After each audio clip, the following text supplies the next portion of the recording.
We've spoken a bit about, especially at the awards ceremony last time, spoken about short films. What would you say was maybe some challenges that you faced when making short films, telling a story in that short amount of time? The main challenge is finding some goddamn money to do it, to be fair. And just kind of, finding something that can really draw people in. Like, it's hard to find a story that you're also passionate about. You kind of need to spread that around every bit of cast and crew because they're only doing it for love. So you really got to find collaborators rather than people you hire, you know? So it's always a massive team effort, and behind every credit there's usually another 4 or 5 jobs that that person did as well that you just don't put up. The challenges are endless, but you know, we could be here all day talking about that. Obviously the funding and getting something made. And as a screenwriter, I'm kind of less of the filmmaker, so my challenge is to get the filmmaker first through to like the idea, and with James and the idea of with Queenie, we're looking at kind of something we're both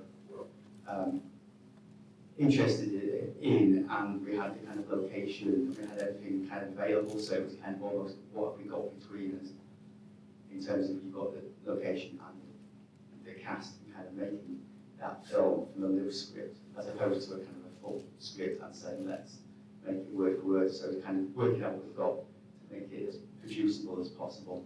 And I think the challenge, what we had in terms of, we did it in a day, which was a real challenge. And we did end up, one of the reasons I kind of became executive producer was to kind of have a second day to kind of some hiccups and that kind of thing. But yeah, I think maybe to have an idea, everyone is on board with and energised by, because you are asking a lot of people to get it made. I would say all of the above. Definitely finding, my experience making this short film took about 2 years from beginning to end. So it's quite an involved process, but I think I was incredibly lucky to have found really sort of like-minded collaborators, and overall I think it was a very smooth process. It was, you know, it takes time to these things, so patience and tenacity and perseverance those are all key. So obviously we spoke about some of the challenges, but at the end of the day we all make films because we enjoy it. And I think during the process there's a lot of the times where it's, you know, it's a little bit stressful, you kind of forget. But what was your favourite part of making these films? Was there any particular moments that you really enjoyed, or maybe post-production or anything? Like, what's your favourite part of making the film? I remember finding the cast was like crazy exciting, and doing the, I think we started off with 1,300 people who applied for those 2 roles, getting it down to I think 30 self-tapes, and then meet about 10 or 12 people in person. But like just being in person with them and seeing what they could do. I remember I was doing a bit of improv with the guy who played the father, Aaron, and I couldn't even look him in the eyes because he was terrifying. And he was just like his kind of presence was dominating the room, and I was like, shit, I have to get this guy. He's amazing. I could not look him in the eyes, and I was like, that electricity? And then it was like, oh, Scott, I'm going to tell you, you can't drive. And I was like, I still, you know, I'll figure it out because, you know, I need you in this film. And the boy, even from the first self-tape, Jude, I was just like, okay, I'll see other people in case someone blows me away, but that moment, meaning that you found the perfect person for how you saw it was kind of a real special moment, I thought. I think as writers, being on set and just seeing it kind of all come to life is kind of an amazing experience. But I think with Queenie, one thing we did, which I haven't done before, with kind of the action sequence, the fighting, we've got a proper fight coordinator involved. which, you know, I think a lot of short films, you know, you should always maybe try something new, and that can kind of transcend into films and screenwriting, but the actual seeing how they kind of coordinated and put the martial art, there was some serious kind of sequences. I mean, the slight downside, it did take up a lot of the filming, getting the fight sequences, but I think that's been in the movies. It was very self-contained. It was actually one of the hottest days of the year. It was little ventilation, which somehow added to it, but it was that kind of just seeing professionals that work with fight coordination, really good to see the film come together. I really enjoyed working with the actors. All the dialogue in the film was improvised, and we used the only professional actor was the lead actress, Nisreen Adam. All the other actors were non-professional actors, and I really just enjoyed the process of sort of workshopping a lot of the scenes and interestingly, a lot of the cast, the supporting cast, had sort of related to their characters in terms of their, you know, predicaments. It seemed to be a common experience in Morocco. I'm not sure why, but a lot of people, including the neighbour actually, who ended up like raising the child of another woman who had left her child behind. So, and it was just, all that dialogue was completely improvised, but they were, you know, applying their own experiences to their characters. So I found that really invigorating. That was probably the best thing for me personally. Thank you very much, that's brilliant. I'll open it up again. Any more questions? Yeah, speak up quiet. Was there a reason you chose the 1980s as the setting for Boy the Vaccine? Yeah, a couple of reasons. One, because the film is a kind of combination of my experience as a child, which is where I grew up, and also combining it with how I feel about being a father in certain ways. But also I didn't want, what we do now with children is give them a tablet or a phone or whatever, if you want to keep them quiet. And in that, I didn't want any of those technological distractions to exist, you know? I wanted it to be like I remembered it, which is you just got put in place and it was down to your kind of imagination to kind of fill time. The amount of times I filled by kicking a rock, it's unbelievable. But you know, now I've got my own kid, he'd be like, he'd want entertaining in some way, and the 80s was a bit different. It was just like, you just kind of let loose to figure that shit out by yourself. So I wanted that position for the boys, that's why I did it. Anyone else? Did see someone else? Yes. In Queenie, the mystery attaché case reminded me very much of Tarantino, Pulp Fiction. And I'd like to ask you about that and everyone else, if there's any other motifs or influences you deliberately put in or serendipitously found were in there.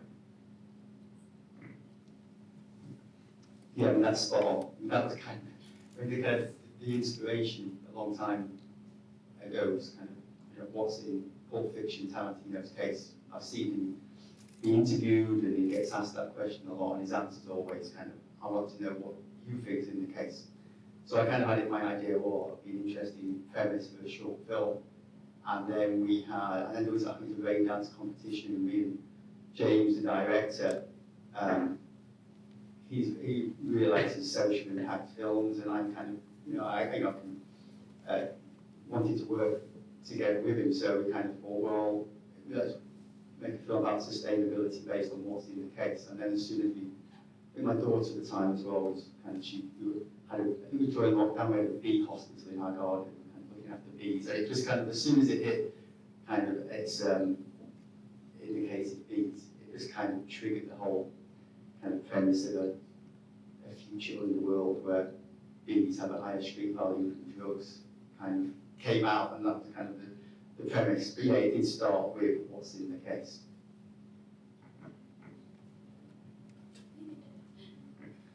didn't have any specific like film references or references of other filmmakers, but I wanted to inject like Moroccan society is very superstitious society, so and I kind of wanted to inject that kind of superstitious belief into the film, so that when you see the henna on her hands, I hope an audience, wider audiences may not necessarily understand the metaphor or the significance behind it, but I'm hoping at least you get a sense of strangeness and dread, but it's actually a very specific superstitious belief around the jinn, and they say that if you wake up in the night with henna on your hands, that you've attended the wedding of a jinn, and there are lots of little things like that that I tried to intersperse within the film. That was very important to me. I mean, there's no like specific distinct takeaways in Queenie, but I remember rewatching quite a lot of Shane Meadows and Andrea Arnold and people like that. Lynn Ramsey that I find quite inspirational. I think they were a bit more totally socially realist than me. I think I like to do a bit more magical realism, but those kind of guys, those kind of British storytellers are kind of what inspired me the most to make my films off the back of their work. Okay, thank you. Anyone else? Yes. I'm not sure this is an appropriate question, but within the Beneath My Feet, wrestling with the birthing of the creature, whether it's birthing or passing from elsewhere, and I'm just trying to work out what we're trying to portray in that. So this film was actually a loose retelling of my mother's own experience before she, my mother's Moroccan, before she arrived in the UK and married my father, who's English, and had me and my brother. She'd had a whole other life in Morocco and had been sort of forced into a marriage. I made my character a bit older than she would have been at the time, but she essentially one day walked out of her life and left her kids behind. I was interested in exploring the idea of, I don't really want to go down this path of child marriage, so I made my character older. It's set in the present day where it's much more rare for that to be an issue today, in Morocco at least. But I was interested in the idea of maternal regret, this idea that not all women necessarily want to be mothers, they don't necessarily want to be wives. And so, throughout the film, you'll see the dog with the sagging teats and the fish market and cutting open the shark. That was suggested, it was supposed to allude to the idea of obstetric violence. The same with the birthing, marriage, all these sorts of ideas were injected into the film to create this sense of dread, of burden.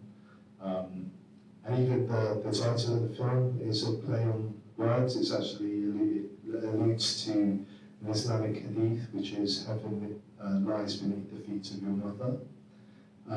But also, I sort of changed it slightly to beneath a mother's feet, which has a double meaning. It suggests that if you're getting under somebody's feet, you're getting in the way of something. So it's a sort of play on words. I was really, as I say, most interested in this idea of maternal ambivalence, and because fathers, I think, as a father myself, I couldn't imagine ever leaving my kids, but as a father, it's not necessarily accepted, but it's not necessarily surprising when fathers aren't in the picture. But for a mother to do that, it feels very shocking to a lot of people, and so I just wanted to portray that and maybe have the audience question that, You know. Thank you, that's really helpful. It was really interesting, thank you. Any more questions? No? Okay, I've got one more. Does that someone? Interesting.